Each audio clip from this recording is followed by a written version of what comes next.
No vídeo de hoje eu vou falar sobre tratamento para engravidar na Holanda.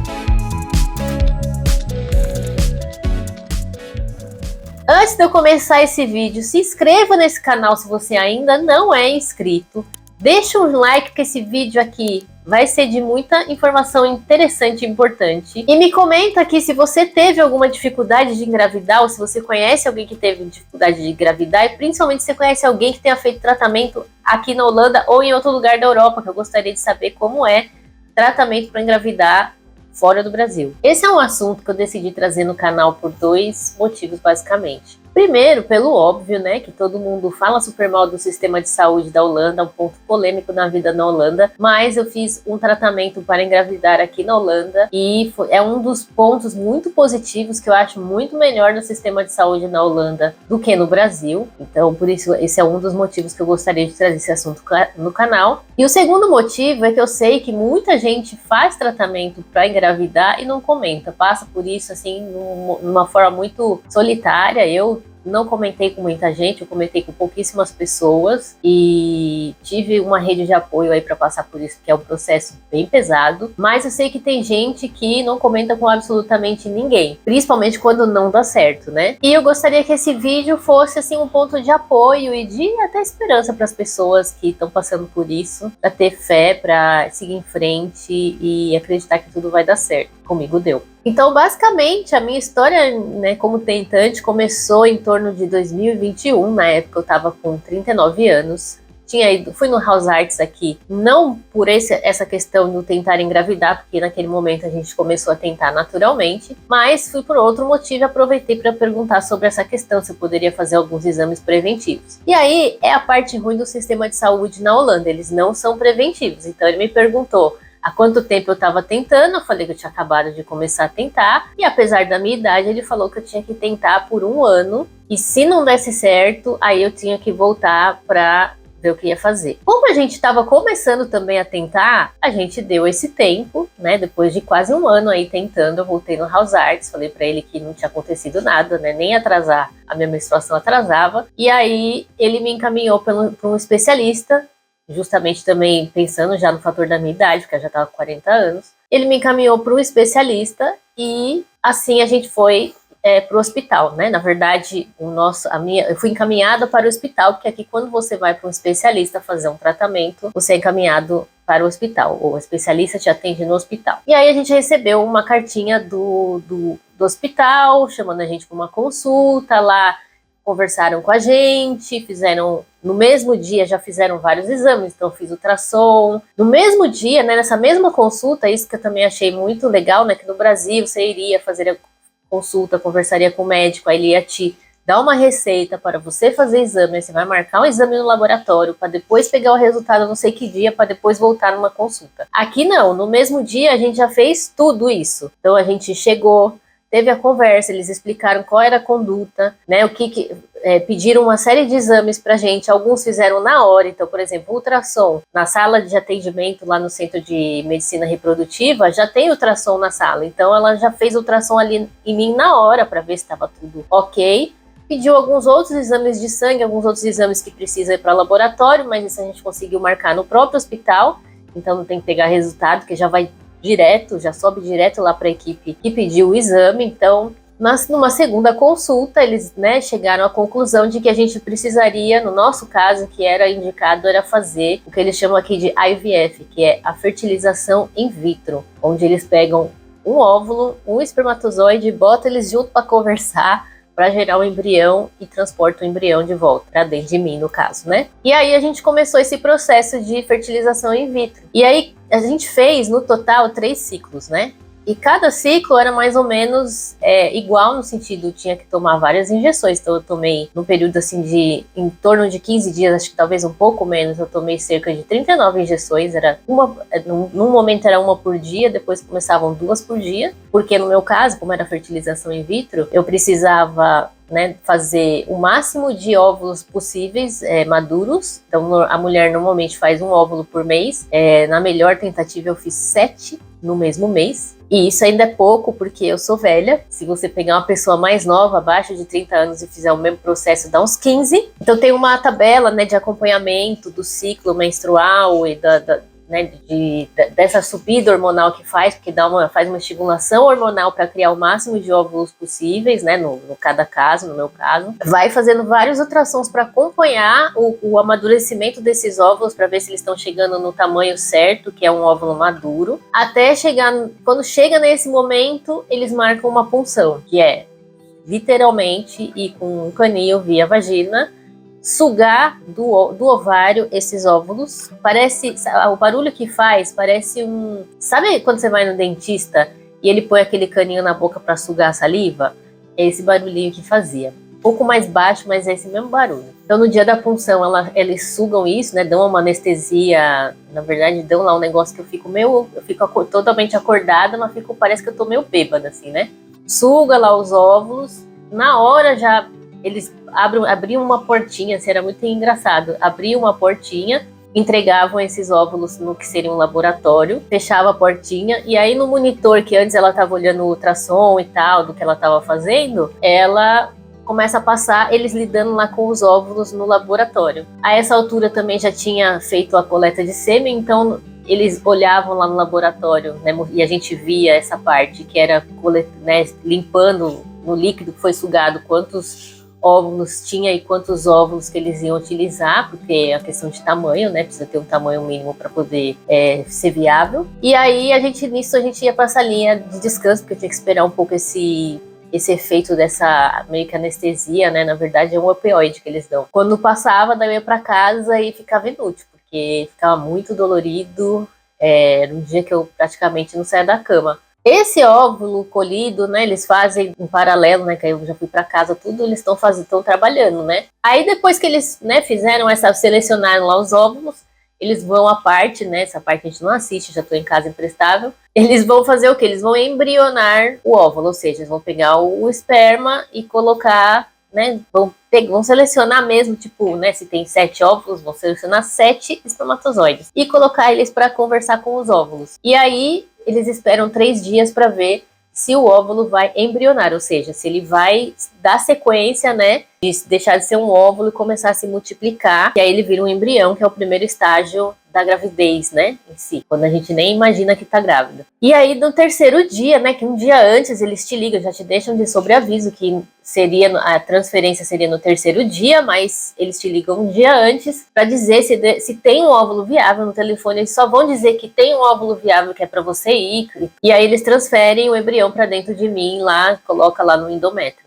E aí seria a segunda parte da gravidez, né? Num ciclo menstrual normal, isso aconteceria mais ou menos no 15º dia do ciclo, e aí teria os outros 15 dias, que seria quando mais ou menos, né, depende aí do tamanho do ciclo de cada uma, mas seria quando você detectaria que a sua gravidez está atrasada. No meu caso, as 3 tentativas que a gente fez não deram certo, e foram assim, altos e baixos tremendos, né, porque a primeira tentativa não deu certo e também só um óvulo foi para frente. A segunda tentativa, a gente conseguiu 2 embriões viáveis, um a gente transferiu, o outro a gente congelou, inclusive, né? Que aí nesse caso eles esperam o óvulo que ficou, que eu apelidei de Olaf, eles deixaram, na verdade, ficaram mais...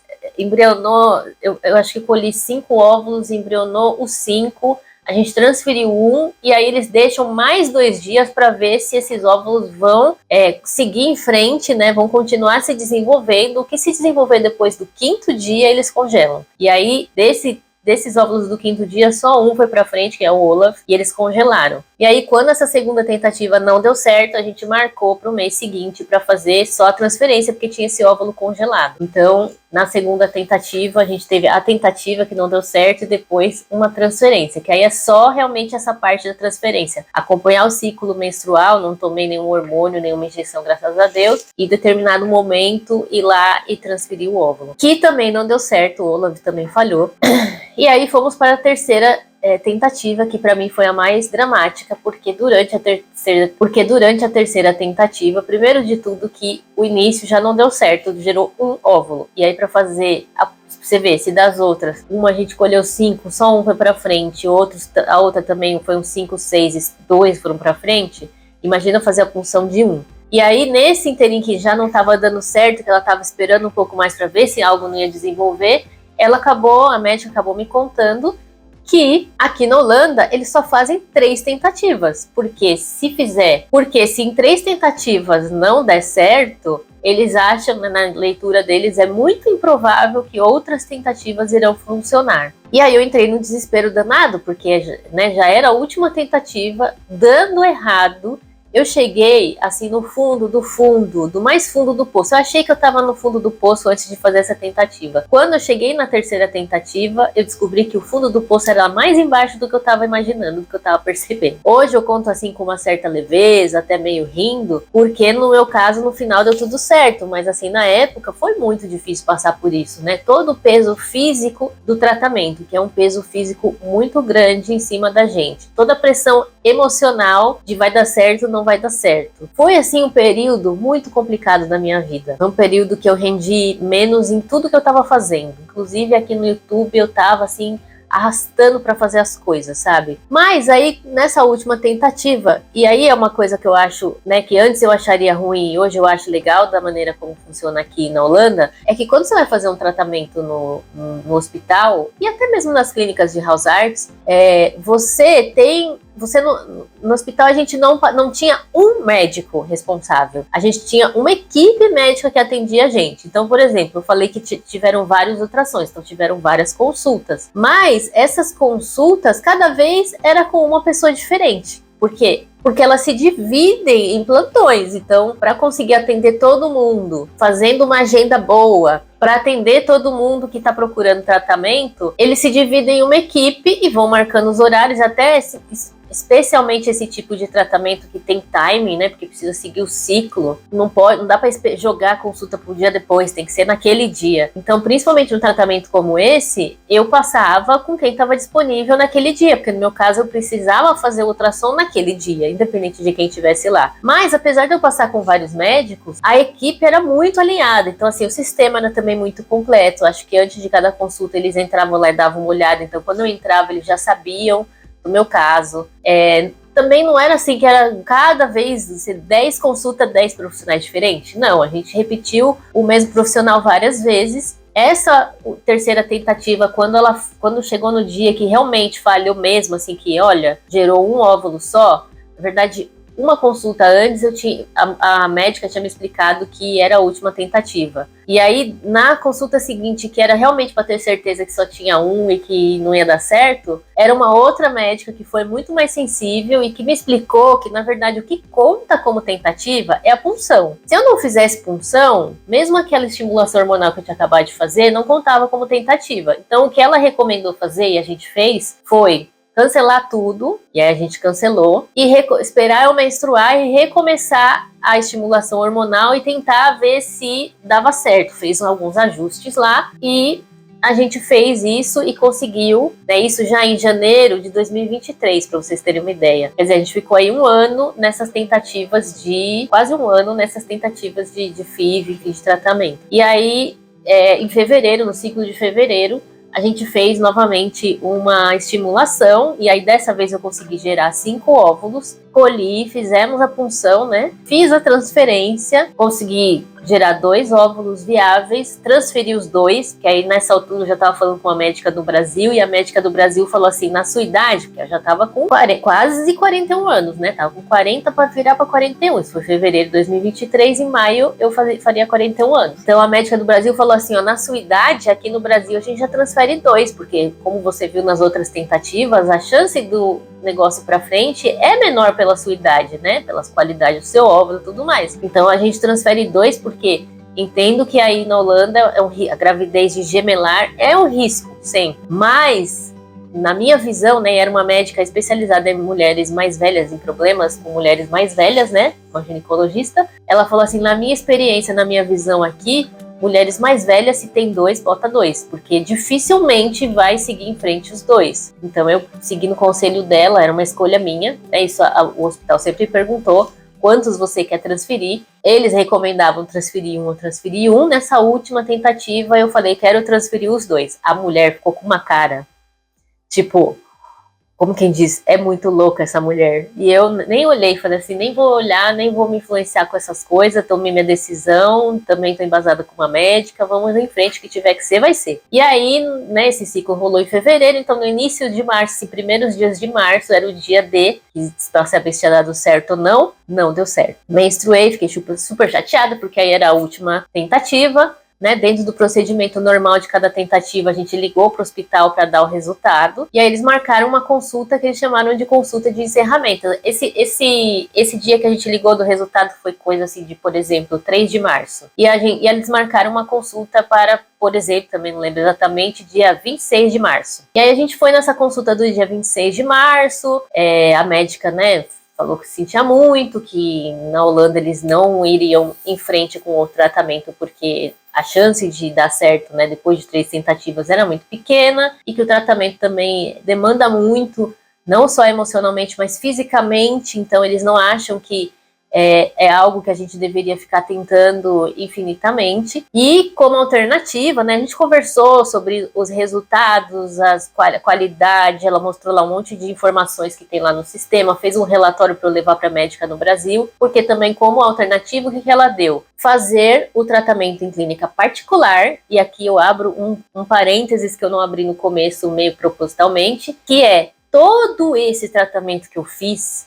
Então, toda essa estimulação hormonal, essas injeções que eu tomei, punção, ultrassom, consulta, a embrionagem, né, o tratamento lá dos embriões e o congelamento dos embriões também no laboratório, tudo isso eu fiz dentro do plano de saúde. O plano de saúde cobriu os custos de todo o tratamento, inclusive os remédios, que é a parte mais, não sei se é a parte mais cara, mas é uma parte caríssima. Então, assim, eu fui ver no Brasil um dos remédios que eu tomava, uma caixa que dava, assim, para 2 aplicações, eu acho, e eu tinha que tomar umas 10 ou mais, era mais de R$1.000 no Brasil. Inclusive, eu não tenho, porque eu recebi na conta porque apareceu lá na conta do plano de saúde o custo total, não aparece um detalhamento do quanto custou o quê, quanto custou a punção, quanto custou o remédio. Mas eu tenho a impressão que esse remédio é mais caro no Brasil do que aqui, inclusive. E aí todos esses custos foram cobertos pelo plano de saúde. A única coisa que eu tive que pagar foi o Risiko, que é aquele valor que a nossa coparticipação, que seria como se fosse uma franquia, né? Quem não sabe como funciona o plano de saúde, né? A Seguro Saúde na Holanda também tem vídeo no canal aqui explicando como funciona isso. Então eu paguei o Risiko, que aqui na Holanda, o risco mínimo é 385 euros nesse momento que eu gravo esse vídeo em 2024, que esse valor às vezes é ajustado pelo governo. Eu fiz 2 tentativas em 2022 e uma tentativa em 2023. Se eu tivesse feito todas as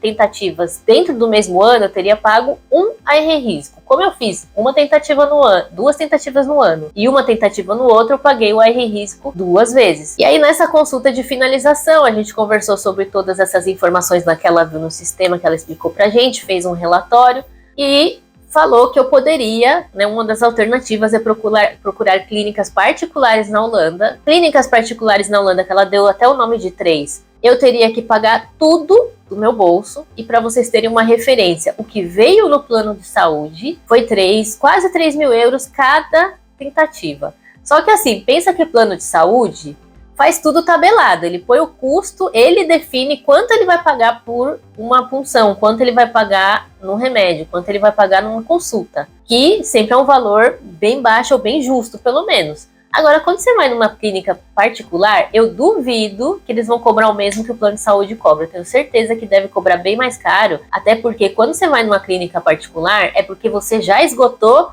a sua possibilidade dentro do plano de saúde e o seu nível de desespero vai topar pagar mais, porque você já tá no nível que eu vou fazer da vida, né? E a gente pegou até esses nomes, mas uma das coisas que ela falou também procurar tratamento fora do país. Então eu conheço uma pessoa que está fazendo, por exemplo, tratamento na Espanha. Essa pessoa, na verdade, está fazendo tratamento porque tem uma outra coisa que eu descobri, que acima de 42 anos, eles nem começam a fazer tratamento de fertilidade, se a mulher tiver acima de 42 anos, porque eles já consideram que a chance de sucesso é muito baixa e não vale a pena. Eu acho que todos esses cortes têm o dedo do plano de saúde por trás, então não é só uma filosofia médica, mas é também uma filosofia financeira, o que eu acho ruim, porque no Brasil, até conversando com essa médica, a visão dela é completamente outra. A visão dela era de que eu, como uma mulher mais velha, já acima dos 40, eu precisava de mais tentativas para ter sucesso. Mas enfim, não vou entrar muito nessa polêmica. Voltando na questão dos custos, eu paguei 2 ARRIs, mais nada. Isso é uma coisa que quem vai fazer FIV no Brasil, mesmo tendo um plano de saúde bom, o máximo que você vai conseguir coberto pelo plano de saúde são as consultas com o médico, se o médico atender o seu plano de saúde, os ultrassons. O resto, principalmente medicamento que é super caro, você tem que pagar do seu bolso. E aí, como, né, diz o dito popular para esse tipo de coisa, custa um carro fazer um tratamento de fertilização in vitro no Brasil. E aqui é tudo coberto pelo plano de saúde. Olha que coisa maravilhosa. Mas, voltando ao meu caso, o que aconteceu? Tivemos essa consulta aí por volta do dias 20 e alguma coisa, 26, sei lá, de março.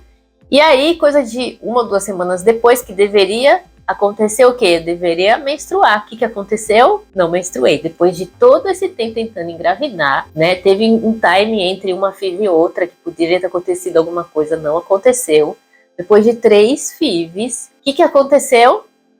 Engravidei naturalmente. Engravidei da forma mais normal e natural do mundo. E até quando a gente descobriu, o processo normal, quando você engravida, é você ligar ou para o Hausarzt ou já para a Verloskunda, que é parteira, né? Mas no nosso caso, como a gente tinha muito acabado de fazer o tratamento, a gente ficou na dúvida e ligou para o hospital e comunicou que a gente estava grávida. E aí eles até marcaram o que eles chamam de VRU, ultrasound, que não é todo mundo que faz. Mas como eu tinha acabado de vir de um tratamento, eles falaram que era indicado no meu caso, e a gente foi fazer um ultrassom com 7 semanas no hospital. E nesse ultrassom a gente viu que estava tudo bem, que o bebê estava desenvolvendo, viu mais ou menos já ali a data prevista de parto, enfim. E aí foi engraçado porque nessa consulta acabou caindo com a mesma médica que fez a consulta de encerramento. E aí quando, né, depois que ela fez o ultrassom e tal, ela falou assim, bom, agora a gente fez uma consulta de encerramento, porque a gente não acompanha a gravidez aqui no hospital, uma gravidez normal, mas agora a gente tá fazendo um encerramento feliz, né? Ela falou assim, e realmente foi um encerramento feliz. Eu tô muito, assim, satisfeita com o tratamento, apesar de não ter dado certo, não ter dado certo o tratamento não é uma questão do hospital ou do procedimento. Até conversando com a médica no Brasil, a única coisa que ela discordou foi a questão de não implantar 2 óvulos, implantar um só, mas isso também é uma coisa que eu tinha escolha. E de resto, eu acho que a gente foi sempre muito bem atendido, eles sempre foram muito atenciosos, eles explicavam tudo o que eles estavam fazendo, eles deram várias possibilidades. Naquela última tentativa, a médica deu vários cenários pra gente do que a gente poderia ainda tentar, para tentar fazer essa última tentativa funcionar. Enfim, achei o tratamento muito bom, muito especializado. E a melhor parte, né, que foi coberto pelo plano de saúde, que é uma coisa que, se fosse no Brasil, fazer 3 tentativas de FIV, eu não sei se a gente teria a condição de pagar 3 tentativas de FIV no Brasil. A gente estava, né, nessa altura já pensando em tentar fazer tratamento no Brasil, mas também ia ser uma grande loucura, porque a gente não é uma coisa que tem um prazo, a gente vai, ainda mais no Brasil que é tão longe e caro para ir, que a gente vai e faz e volta, né? Tinha que ficar um tempo lá e se não desse certo, enfim, era uma complicação, não era simples como parece, né? E aqui foi, né, dentro das possibilidades, descomplicado. Fomos muito bem atendidos, realmente, assim, não tenho reclamação nenhuma, pelo contrário, eu acho que é muito boa essa parte, né?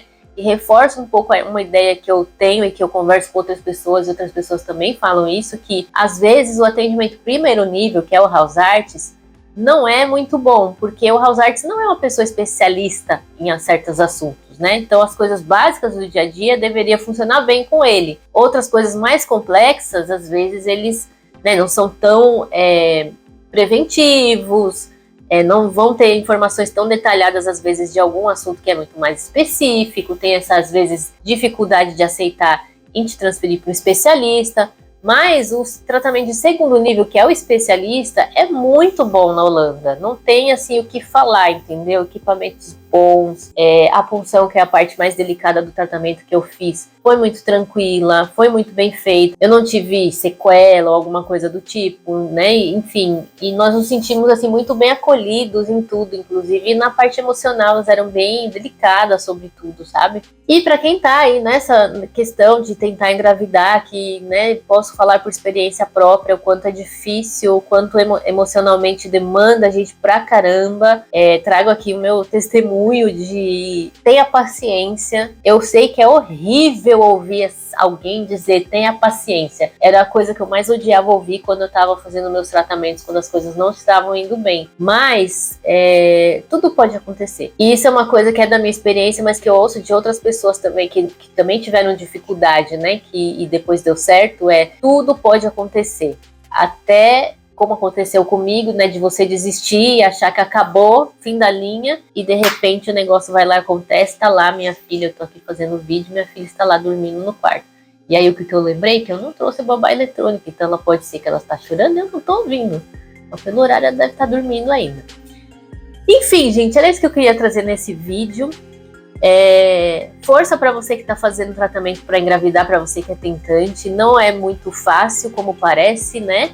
É um assunto também bastante romantizado, o negócio de ser tentante. Mas enfim, força pra você, vai dar tudo certo. Espero que esse vídeo tenha ajudado e muito obrigada por me assistir.